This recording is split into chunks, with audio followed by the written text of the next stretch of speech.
Today, Chapter 8 deals with the process of cellular reproduction, and this will lead into Chapter 9, which is genetics. So it's important to know how cells divide before and reproduce before we get to actually genetics. So multicellular organisms undergo a life cycle. This is a sequence of events that go from adults to one generation to adults of the next generation. And the things that allow for a life cycle to occur are: one, development. This is taking a fertilized egg, we'll call a zygote, and we will allow for that egg to become a new adult organism. And then the second part of that is reproduction. And this is the formation of new individuals from pre-existing ones. It entails the transfer of genetic information in the form of DNA from parents to offspring. And there are two types. There's sexual reproduction. This is where the offspring is produced as a result of the union of gametes, which are egg and sperm.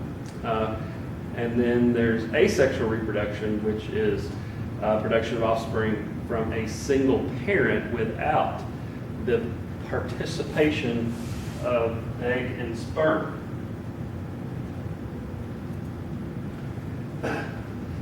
Cells arise from pre-existing cells. This is sort of a chicken and egg thing going on here. Life, including reproduction and inheritance, is based upon the reproduction of cells. We'll call that cell division. And the life cycle of multicellular organisms are influenced by cell division in two ways. Cell division makes the development of a fertilized egg to a new adult possible. All right? If the cells didn't divide, then development would not occur. And then cell division ensures continuity. The cells divide the same way over and over and over again. All right, from one generation to the next. So prokaryotic cells divide, and remember, prokaryotic cells, we're going to talk about bacteria, kingdom Monera, and they reproduce asexually. They just will divvy up their nuclear material, their DNA, and the rest of their material, because they don't have a nucleus, they just have DNA. And they will divvy those up between the two new cells. And this process is called binary fission, all right? They simply divide into two equal halves. And bacterial cells, it's important to know that they have only one DNA molecule, okay? Only one chromosome. Eukaryotic cell division is a little more complex, not a whole lot, but somewhat. Before eukaryotic cell divides, it undergoes a nuclear division, right? The contents in the nucleus, of course, are the DNA or chromosomes, and they sort those DNA out and package them into the two new nuclei of the forthcoming daughter cells. So you have a parent cell, it's going to divide into two daughter cells, and so the nuclear material, the chromosomes, are divided equally between the two new daughter cells. And there are many types of cells, but they really are placed into two categories. There's somatic cells. These are body cells. In humans, each of these have 46 chromosomes. In the rest of the cells, the only other cells there are gametes. Gametes are sex cells, the sperm and the egg. And they have, in humans, only 23 chromosomes. This is because when a egg is fertilized by sperm, you have 23 in each of those two sex cells, and when they come together, they form a diploid or 46 chromosomed cell, fertilized egg, that then can be, through development, produce a new adult. Some eukaryotes have the ability to reproduce asexually as well as sexually. You think of animals reproducing sexually, but some do have the ability to reproduce asexually. Plants, most all plants reproduce both sexually and asexually. So reproduction is carried out in both manners in many of the organisms that are here on Earth. Chromosome. Okay, remember from chapter 4 we talked about chromosomes are the DNA molecule with their associated proteins, right? And we just learned that in humans there are 46 chromosomes. In a cell, all of the chromosomes together, or all the DNA molecules together, is called the chromatin, right? And what happens in the cell, before the cell divides, what happens is the chromosome, the DNA molecule, is duplicated, or a copy is made, right before division occurs. And so now the chromosome that you would have is made up of two DNA molecules which are exactly alike, right? And we're going to advance the slide one more and see here that you have this. It's going to be called a replicated chromosome.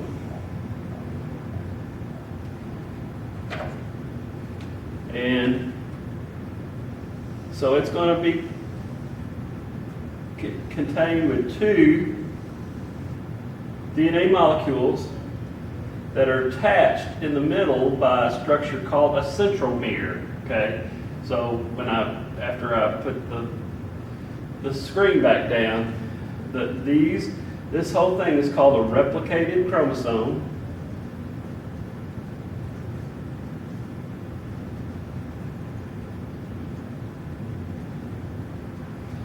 And this is a DNA molecule, and this is a DNA molecule. All right? And they're held together by a centromere. Right? And the whole thing, these two DNA molecules are going to be called, we're going to erase the DNA now, and we're going to call them sister chromatids. Okay? So we have a replicated chromosome with a centromere that holds two sister chromatids together. Okay? All right. So we're going to go ahead and bring this down. That's what this slide says. There's sister chromatids of two DNA molecules in a replicated or duplicated chromosome, right? The term is replicate, okay? So, but duplicate is just another way for me to try to explain that they are exact copies of each other, okay? So, replicated chromosomes have two sister chromatids, which are made up of identical DNA molecules, because right before cell division, the cell will make copies of the DNA, and then they are held together by that centromere, that little region where sister chromatids are attached. It's composed of cytoskeletal material that move the chromosomes during cell division.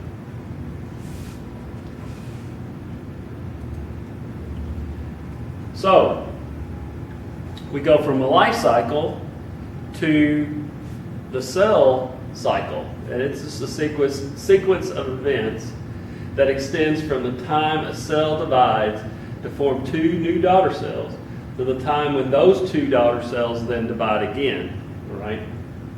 So the cell cycle consists of two major phases. You're going to be probably tired of the word phase, but it's thrown around a lot in this chapter. The first part of the cell cycle is called interphase, and it's the longest phase or the longest period of time during the cell cycle. It consists probably around 90% of the time that the cell is living, okay, during its cycle. And it's composed of a G1, which is cell growth. It's a subphase 1. This is where, right after cell division, the cells are smaller than the new daughter cells are smaller than the parent cells. So during G1, gap 1, we have cell growth. So the cell grows to a normal parent size cell size. Then the next subphase is the S subphase, which means synthesis. Synthesis means to make, all right? So this is where the DNA molecules are duplicated or replicated. Or this is where replication occurs during the S subphase of interphase. Then the last part of interphase is called G2 or gap 2. And this is where a lot of metabolic activity occurs for the cell, and then the cell prepares for cell division, all right? So we have interphase that's made up of three subphases, the most importantly one being the S subphase where DNA is replicated. And then we have the mitotic phase. This is where actually the cell divides, all right? And it consists of two processes. Mitosis, it's the nuclear division of the cell. So the nucleus and its contents divide and are evenly distributed along the two daughter cells, nuclei. And then cytokinesis, which is the cytoplasmic division. So all the other stuff in the cell, the organelles and the cytoplasm are equally divided between the two new daughter cells. Right? So a way to look at this is by using a pie chart.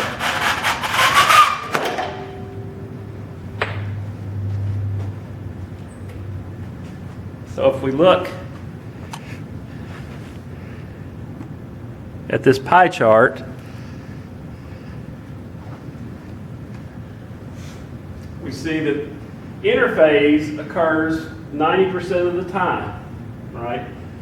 And it's divided between gap 1, the S, and gap 2 subphases, right?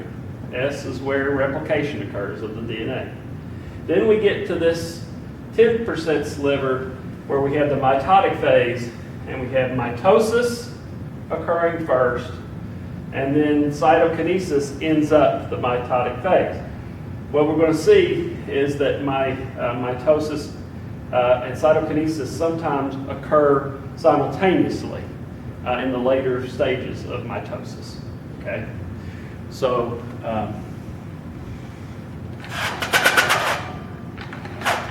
that's a good way to sort of remember how that goes. Sorry for cutting in front of the screen. All right. So what we're going to do is look at mitosis first, and then cytokinesis, and see what happens during those two events. All right. So mitosis has 4 different phases that occur. all right? And you're not going to have to draw any, and I'm not going to draw any on your exam. What you're going to do is I'm going to list things. There'll be 2 questions on your exam. One will say, this, and this happens in what phase, okay? And then the other will be, this happens in which phase, okay? So there are 4 phases, so 2 of them will have a question on your exam, all right? And anaphase and telophase are probably pretty good ones to look at there, just a hint, okay? And so the first phase is called prophase. Pro means early, all right? And or first, like prokaryotic. And this phase, there's a lot of things that happen. The DNA starts to condense. So it was in sort of a thread-like appearance at first, and then it becomes condensed. It thickens up. So you can actually see them if you look at a microscope slide that has been stained. You can actually see cells that are in mitosis. You can see the DNA. You can see the chromosomes. The nuclear envelope that hold the nucleus together, it becomes, it starts to disappear. In fact, by the end of prophase, it does disappear. And then there are 2 little structures called centrioles. These are little cytoskeletal material, and these little pairs move from where they are to opposite ends of the cell. And as they are moving, they are producing these things called spindle fibers. And they grow from the centriole out to either the chromosomes and attach to them, or to the opposite poled spindle fibers. And that's sort of important because we'll see in later chapters, or later phases, that those are important. All right? So now, this first phase is called prophase.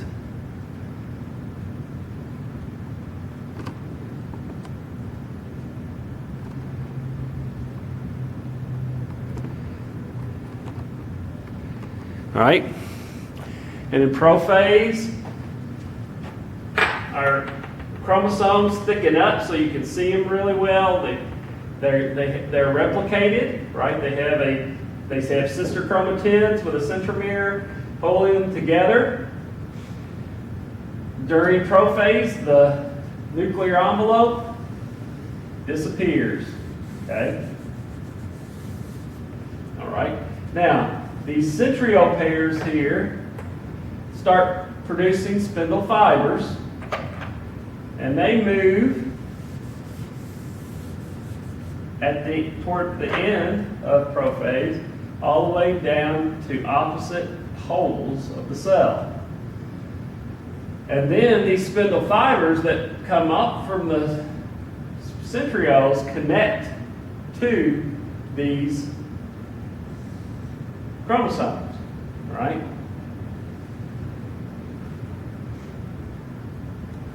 There are also spindle fibers that connect from one pole to the next. Okay? So all that happens in prophase. All right? You have the chromosomes thickening up, okay, condensing. You have the nuclear envelope disappearing. You have the centrioles moving to opposite ends of the cell, we call opposite poles.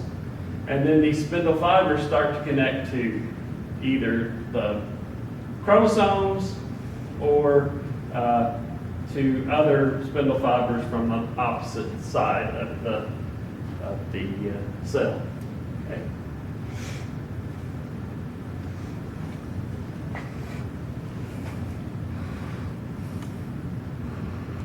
The next phase is called metaphase. And in metaphase, those spindle fibers that are attached to the chromosomes push the chromosomes into the middle of the cell, and it's called this alignment, this single file alignment is called the metaphase plate. Okay? You still have these others connected between each pole, and we'll find out what happens there in a second. Okay? Right. So metaphase, that's essentially, there's one major thing that happens in metaphase, and that's those chromosomes are pushed into the center of the cell. Now, in anaphase, the spindle fibers that are connected to each pole, they begin to expand. So they start to move and push against each other. As they do, the cell elongates. It becomes more oblong or ovoid in appearance. And at the same time, these spindle fibers that are connected to the chromosomes, they shorten, they condense. And so as they are contracting and these are expanding, the sister chromatids are yanked away from each other, and the centromere breaks, and those chromosomes then move toward the poles, right? So in anaphase, you have the cell elongates because the spindles that are connected to each other are expanding. You have the spindles that are connected to the chromosomes contracting, and as they do, they pull the chromosomes apart from their centromere and move them to the opposite poles of the cell, right? That is anaphase. And then the last one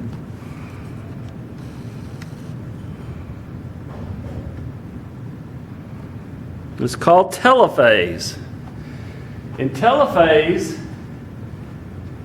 the chromosomes reach their poles. All right, all the spindles that were pushing things around, they start to disappear, and the nuclear envelope starts to reappear. All right? And finally, at the end of mitosis, the nuclear envelope reforms. Okay? So now you have two new nuclei, each with two chromosomes, just like our parent did. But as you can see, during telophase, there is cytoplasmic division. Cytoplasm is being moved between the two new daughter cells that are forming.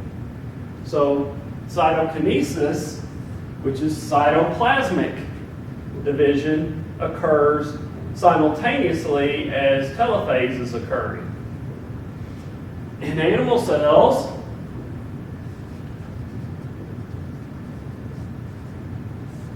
all right, we have this constriction of the cell. It's called cleavage.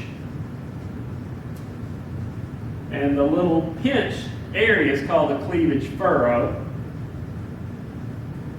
Like a furrow when you're planting a garden and you run the plow, that little area that you're going to plant the seeds is a furrow, right?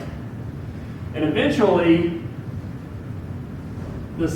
these cells just divide, the pinch between each other, and form two new daughter cells. And then at that point, cytokinesis is finished.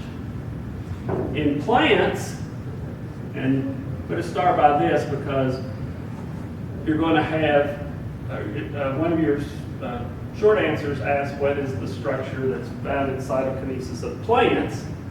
In plants, you have this little thing called a cell plate form, right? Cell plate. It's not made of cellulose, but as cytokinesis occurs, this cell plate continues to form until it completely divides the two cells. Then it's infused with cellulose, and now you have two new daughter cells, and everything's finished. All the mitotic phase is finished. Okay. So that's sort of a diagram depiction of all this, but I'm going to go through the slides, okay, with this as well, okay.